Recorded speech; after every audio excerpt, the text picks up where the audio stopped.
Eu gostaria de convidar agora o Dr. Carlos Gadia para a exposição.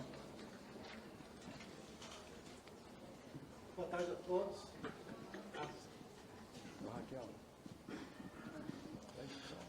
Boa tarde a todos. Em primeiro lugar, eu gostaria de agradecer à deputada Zanotto pelo convite. Gostaria de cumprimentar ao deputado Zacarias, na pessoa dele e a todas as outras autoridades aqui. Agradecer imensamente pela oportunidade de estar aqui hoje com vocês. É sempre bom estar de volta à terrinha, e é um prazer ainda maior de estar aqui junto com tantas famílias que são tão queridas para mim. Eu tinha planejado falar muito mais do que 10 minutos, certamente passarei de 10 minutos, mas, de qualquer maneira, eu vou pular uma série de coisas, porque a maioria das informações que eu ia começar diz respeito ao diagnóstico e à prevalência do autismo. Eu acho que todos nós que estamos aqui estamos bem familiarizados com isso. Então, vamos tocar adiante.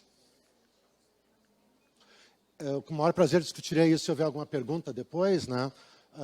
Acho que é importante a gente começar a falar sobre mitos. Existe um dos grandes mitos, é o mito da epidemia do autismo. Mas como é que nós passamos, quando eu terminei minha residência, no século passado, havia um autista para cada 15 mil crianças. Hoje existe, de acordo com o CDC nos Estados Unidos, um autista para cada 59 crianças. Se nós usarmos a prevalência da Organização Mundial de Saúde, são 1 para 100. Então, se nós utilizarmos a prevalência mais global da Organização Mundial de Saúde, nós estamos falando de mais ou menos 2,1 milhões de crianças autistas no Brasil. E, na realidade, não houve nenhuma epidemia de autismo. O que houve foi uma expansão diagnóstica, deixa eu só voltar aqui, uma expansão diagnóstica que começou a partir da metade dos anos 90, que nós passamos do DSM-3, que definia autismo como ausência de comunicação, ausência de interação social, ao DSM-4, que definia autismo como déficit na qualidade da interação social, déficit na qualidade da comunicação. Então, não existe nenhuma epidemia. Isso eu já falei para vocês, a última prevalência de 2014 é de 1 para cada 59 crianças nos Estados Unidos.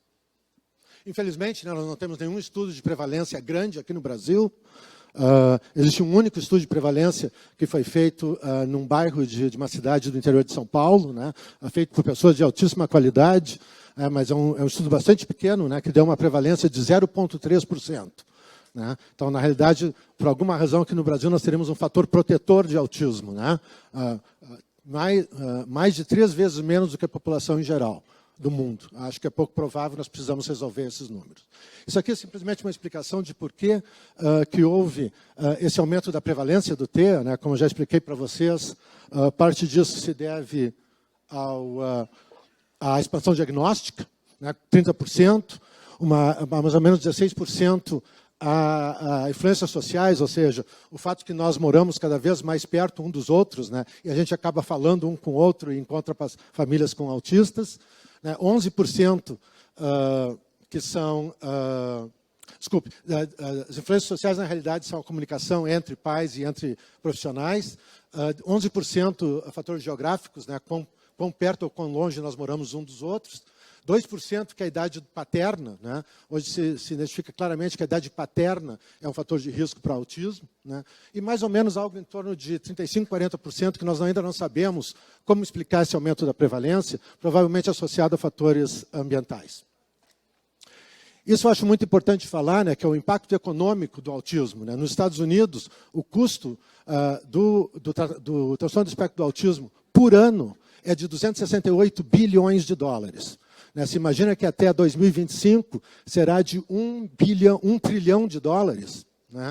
E hoje, no mundo, o impacto mundial é de quase 6 trilhões de dólares ao ano.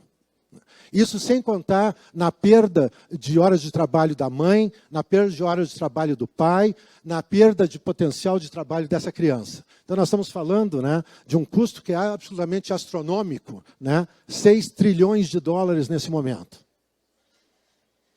Bom, no Brasil, como eu já tinha falado, nós temos em torno de 2,1 milhões de autistas, não somente isso, na realidade nós temos 2,1 milhões de famílias, porque o autismo não é um transtorno que afeta a criança, o autismo é um transtorno que afeta a família inteira. E ele tem que ser considerado e tratado a um nível familiar. No dia 2 de abril de 2015, a Organização Mundial de Saúde declarou o autismo como uma crise de saúde pública global. Então, não existe mais dúvida nenhuma de que nós estamos tratando de algo, né, de uma emergência pública de saúde a nível mundial. Um cenário para a gente refletir, né?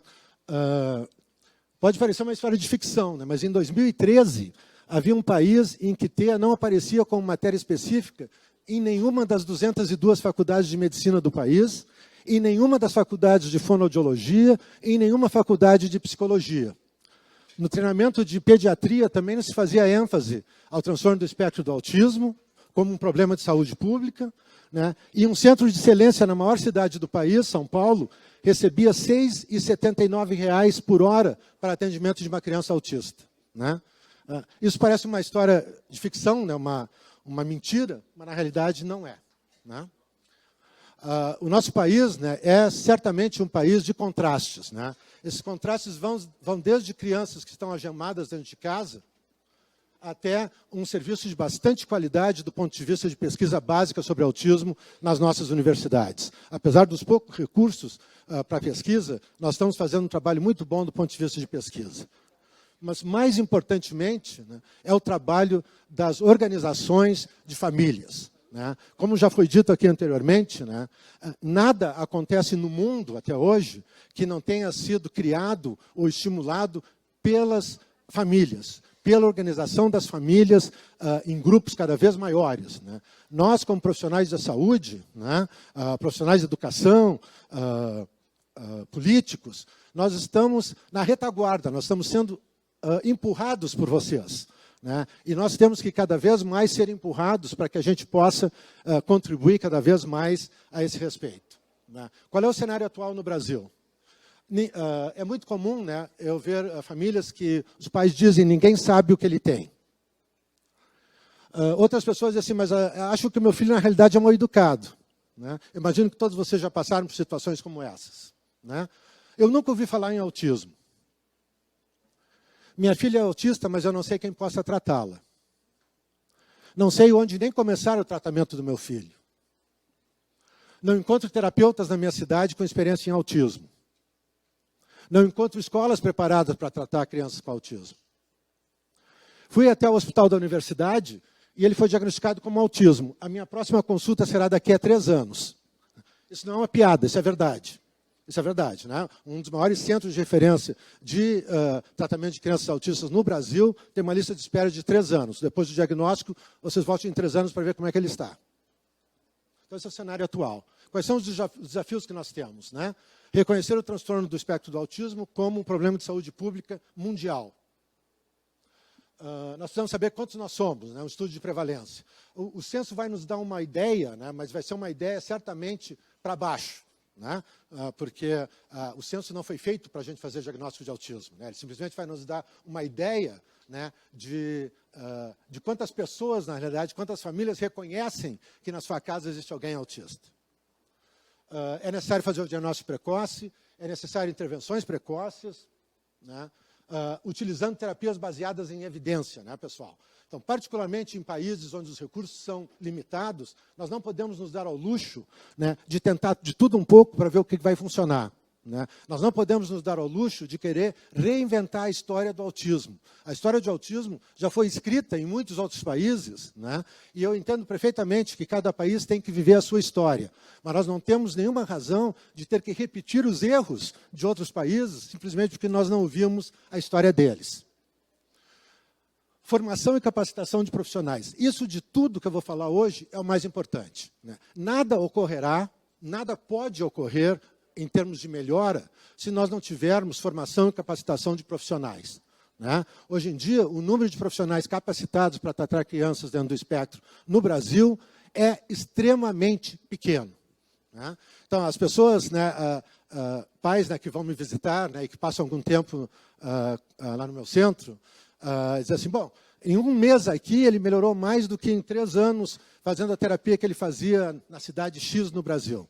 Bom, não é porque nós somos mágicos, né? Não é porque as pessoas lá sabem muito mais, né? É porque só na cidade de Miami, né, tem mais ou menos 600 terapeutas capacitadas pelo Board de Terapia Comportamental para fazer tratamento em crianças autistas, né? Isso é muito mais do que toda a população de terapeutas comportamentais no Brasil, né? Então, a chance de que tu vai achar alguém bom nesse grupo é muito maior do que a chance de que tu vai achar alguém muito bom e com muita experiência se nós estamos falando de 20 pessoas. Para tudo isso, nós precisamos de investigação e pesquisa, e para tudo isso, nós precisamos do apoio através da legislação e acesso à saúde, escola e trabalho. Quais são as barreiras, né, para essas respostas rápidas? Isso não é uma situação do Brasil, isso aí, na realidade, é um relatório da Organização Mundial de Saúde, né? Falta de recursos financeiros compatíveis com a prevalência, falta de compromisso das maiorias dos governos para lidar de forma eficaz, sistemas de saúde que são demasiadamente centralizados, falta da integração de serviços de saúde, ausência da formação adequada e em números suficientes de profissionais, falta de conhecimento sobre o transtorno. Então, tudo isso não é um problema unicamente do Brasil, isso é um problema do mundo. De novo, só para salientar de que, de todos os desafios, o único e o mais importante, o único que vai permitir mudar essa imagem é a formação e capacitação de profissionais. Os T's são muito mais frequentes do que a gente pensava, né, pessoal? É um problema de saúde pública prioritário no mundo, ele exige uma urgência de política pública eficaz, uma urgência de formação de profissionais, aumentar e qualificar os serviços de diagnóstico precoce e tratamento, né? Tudo isso, por si só, isoladamente, já seria um grande problema, né? Mas o problema maior é que a gente precisa fazer tudo isso ao mesmo tempo, né? A gente não pode mais se dar o luxo de esperar décadas e décadas e décadas para que as coisas aconteçam, né? Para que a gente possa fazer isso da maneira mais rápida possível, nós precisamos separar os mitos das verdades, né? Vou passar disso aqui. Né? De alguma maneira, a história sempre se repete, né, pessoal? Eu recebo pais no meu consultório, né? A primeira pergunta, mas será que ele é normal, doutor? Já passei por 3 pediatras. Um me disse que ele não tinha nada, outro que meninos falam mais tarde do que meninas, para esperar até os 3 anos, e o último sugeriu que talvez eu devesse marcar uma sessão com um psicólogo, porque eu estou muito estressado, né? Todos vocês já passaram por isso, com certeza, né? Mas eu li na internet que as vacinas. Mas a gente sabe que cada criança se desenvolve, que cada criança se desenvolve a seu tempo próprio, não é, doutor? A verdade é, não é, doutor, né? Essa história de que cada um é cada qual, né, que eu ouço muito, né? Cada um é cada qual, né? O primo em 2º grau do namorado da vizinha do lado da minha casa começou a falar com 6 anos de idade, né, doutor? Então, por que eu devo me preocupar se meu filho tem 4 anos e não fala nada? Porque a gente se lembra do primo em 2º grau, da namorada da minha vizinha, exatamente porque isso é tão raro que ficou guardado na memória da gente. Então, essa história de que cada um é cada qual não é verdade. Existem variações dentro da normalidade do desenvolvimento, mas existem marcas claras do que é normal e anormal. Indicações absolutas, né? Crianças que não balbuciam aos 12 meses. Crianças com ausência de gestos aos 12 meses. Ausência das primeiras palavras aos 16 meses. Ausência de 2 palavras juntas espontâneas aos 2 anos de idade. E qualquer regressão de linguagem ou de qualquer tipo de desenvolvimento em qualquer idade. Tá? Então, isso aqui não é ponto de discussão, né? Isso aqui é aceito em todos os países do mundo como fatores de risco que precisam serem referidos imediatamente ao cuidado de especialistas. Tá? Então, eu entendo perfeitamente que nós não podemos exigir que médicos de atenção primária de saúde ou pediatras façam um diagnóstico de autismo em todo mundo, né? Mas a gente deve exigir que quem está na trincheira identifique sinais de alerta, né? E que, com isso, possa referir essas crianças para um atendimento adequado, né? As vacinas, né? Vacinas causam autismo. Quem é que acha aqui que vacinas causam autismo? Muito bem. Esse aqui é um estudo antigo, né, do Canadá, mostrando que em Montreal, à medida que aumentava a prevalência de autismo, a prevalência de vacinação permanecia exatamente a mesma. Esse aqui é o último e final, se Deus quiser, o último estudo a ser feito sobre autismo e vacina, né, feito na Dinamarca esse ano, em que eles estudaram todas as crianças da Dinamarca entre 6 e 9 anos de idade, e compararam quantas delas eram autistas em relação à imunização com vacinas ou não. Não houve absolutamente nenhuma diferença, né? Nós estamos falando toda a população de um país foi estudada. Né? Não existe mais dúvida nenhuma que vacina não tem nada a ver com autismo. Mercúrio causa autismo? Também não. Né? Eu vou passar rápido porque são coisas que... existe um leque grande de opções terapêuticas, né, doutor? Né? Dietas, medicina ortomolecular, terapia comportamental, fono, oxigênio hiperbárico, ozônio, né? CBD, né? Canabinoides. Mas que mal faz estar aberto a tudo. Né? Eu ouço isso muito, pessoal. Né? Como a gente não sabe a causa e como a gente não sabe nada sobre tratamento, então que mal faz a gente tentar de tudo um pouco, não é, doutor? Bom, o problema é assim, a gente sabe muito sobre a causa, né? A gente sabe que autismo é geneticamente predisposto em 90% dos casos e ele é herdado dos pais 88% das vezes. Tá? Então, a gente sabe claramente qual é a causa do autismo. Né? Quanto ao tratamento, nós sabemos claramente quais são os tratamentos que funcionam e quais os que não funcionam. Então, quando a gente diz que não faz mal nenhum, isso está errado, né? Porque isso leva a perda de tempo, perda de esforço, perda de recursos, perda de motivação das famílias, né? Como já foi colocado anteriormente aqui. Por que a gente deve usar ciência?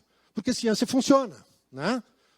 Não existe nenhuma outra razão, né, pela qual a gente usaria achados científicos, né, para tratamento. Né? Então, especificamente se tratando em relação a terapias de modificação de ABA, né, de Applied Behavioral Analysis, análise aplicada do comportamento, isso está mais do que comprovado cientificamente como sendo eficaz. Né? Esses são 2 estudos que foram feitos pelo Centro Nacional de Autismo. Né? Um estudo que revisou toda a literatura de língua inglesa de 1957 a 2007, e outro estudo que revisou toda a literatura de língua inglesa de 2007 a 2017. Né? Toda a literatura que citava autismo nesse artigo foi revisada, né? E no primeiro estudo se identificaram 361 estudos que eram cientificamente bem feitos o suficientes para serem considerados válidos. Né? Desses estudos, né, surgiram 11 tratamentos estabelecidos, ou seja, comprovadamente eficazes do ponto de vista científico, 22 emergentes, que a gente ainda não tem estudos suficientes, e 5 tratamentos não estabelecidos.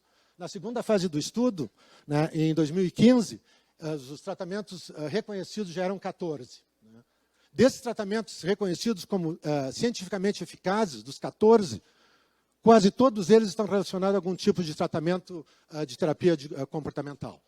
Tá? Então, não existe mais uma dúvida, né, de se isso funciona ou não. Né? Infelizmente, né, aqui no nosso país, a gente acabou de ser informado, né, sobre um informe, uma revisão que foi feita a pedido de um juiz por um grupo que se chama NAT, que eu acho que é um grupo de suporte, né, ao Poder Judiciário, em que eles revisaram toda a literatura do mundo a respeito de autismo e chegaram à conclusão que não existe prova científica de que nada funcione. Essa é a conclusão. Não existe prova científica de que nada funcione para autismo. Tá? Foi publicado agora em junho de 2019. E a partir disso, né, a maioria das companhias de seguradoras estão começando a negar tratamento, porque agora elas têm uma coisa comprovando que nada funciona no mundo. Né?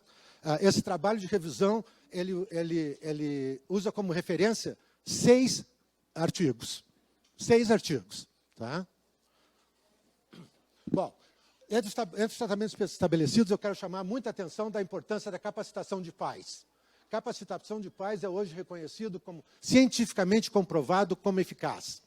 Tá? Então, não se aceita mais hoje terapia de nenhum tipo em que não exista capacitação e participação dos pais.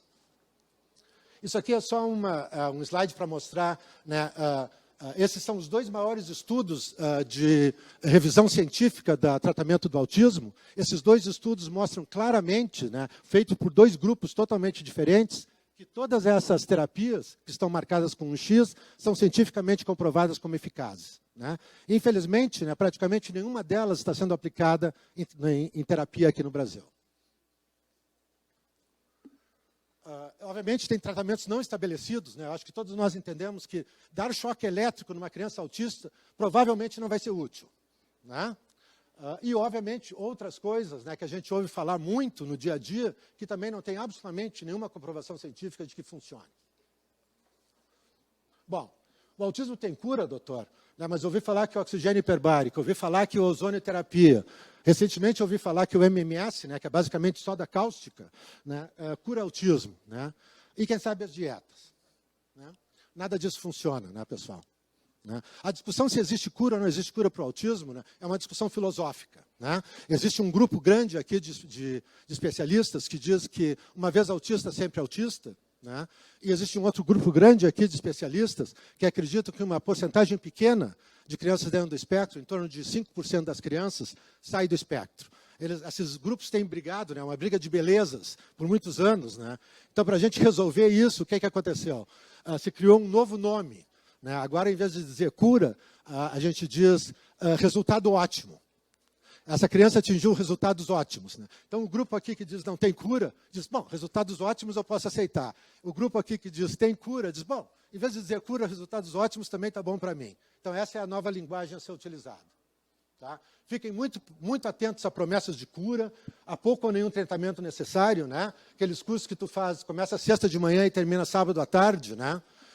Terapias não individualizadas. Né? Vocês baixam na internet a receita do tratamento das crianças e se aplica a todas as crianças. Né? E a eficácia é documentada por testemunhos. Né? Meu filho começou a tomar essa medicação e no outro dia falava.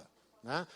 Meu filho usava Speak, né? Porque foi, já tem o nome Speak. Né? Speak é ômega 3, né? Não é nada diferente do que ômega 3. Mas como ele tem o nome Speak, né? E como é em inglês, né? Provavelmente funciona melhor. Né? Então, e daí, uma semana depois, ele estava curado do autismo. Né? Não acredite nessas coisas. Tá? Sempre houveram curas para o autismo. Né? Não é de agora que essa história começou. Né? No final dos anos 90, a cura era secretina. Né? Secretina é um hormônio do pâncreas, né, que é usado em terapias e avaliações gastrointestinais. Né?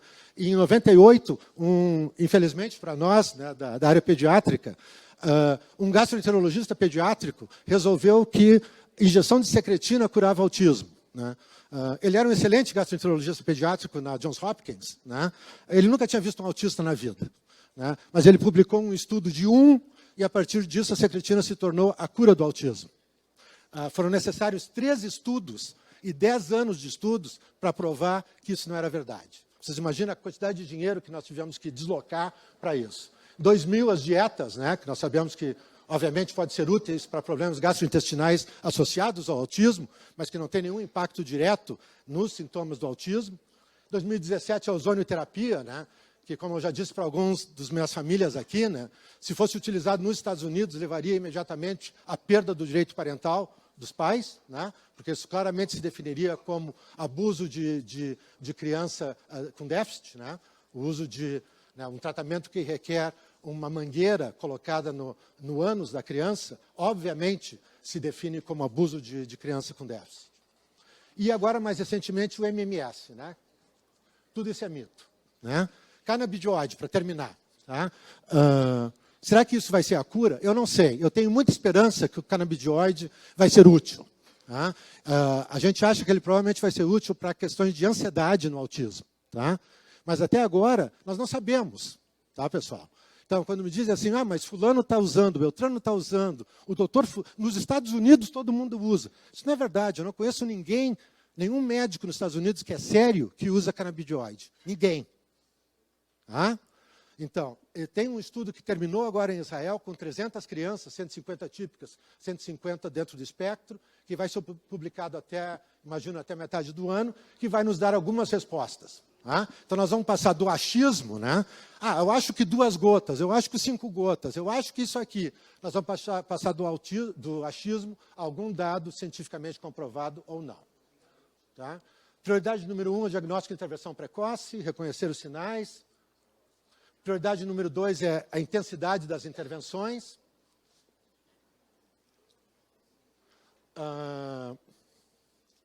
Por que a gente tem que intervenir precocemente? Né? Porque isso causa uma economia enorme de recursos, tanto para famílias como para o Estado. Né? Eu trago aqui só um exemplo do estado do Texas, né, em que o custo de tratamento do TEA pela vida de uma criança excede $2 milhões.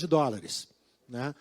Por outro lado, né, fora isso, né, $11 milhões durante a vida dessa criança em custos de educação especial.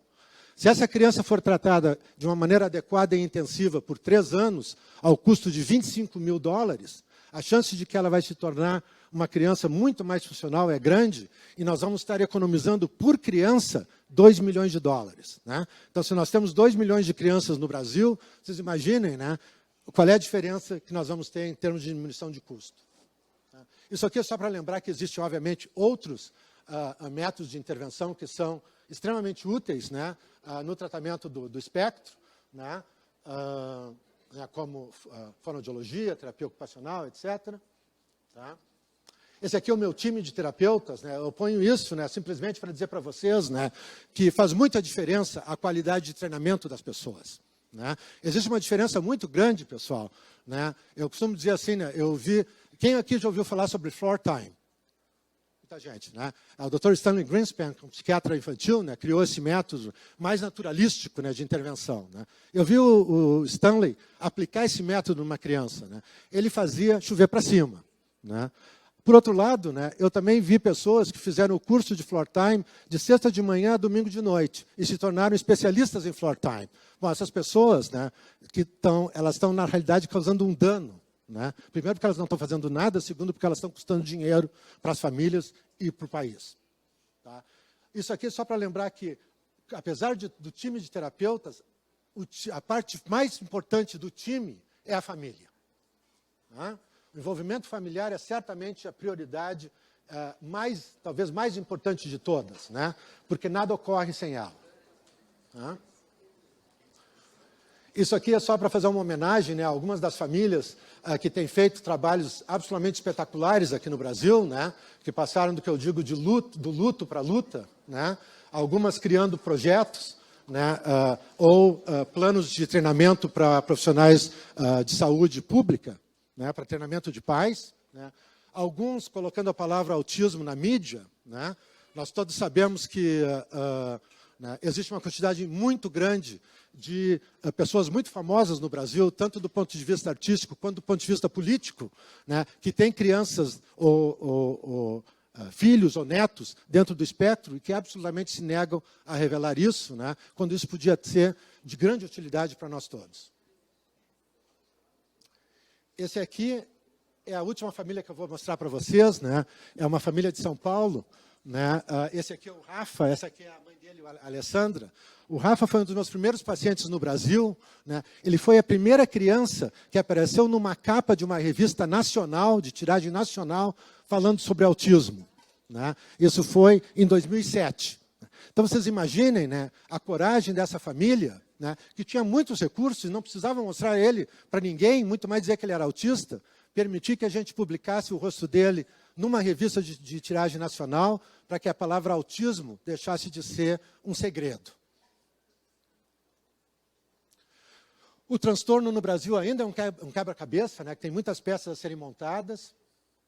Né. Na minha opinião pessoal, eu acho que é absolutamente necessário que a gente pense o autismo como algo que precisa ser planejado em nível de saúde e educação como uma unidade. Ele não pode ser simplesmente um problema de saúde ou simplesmente um problema de educação. Né? Isso aqui eu não vou passar porque está em inglês, né, 1 minuto.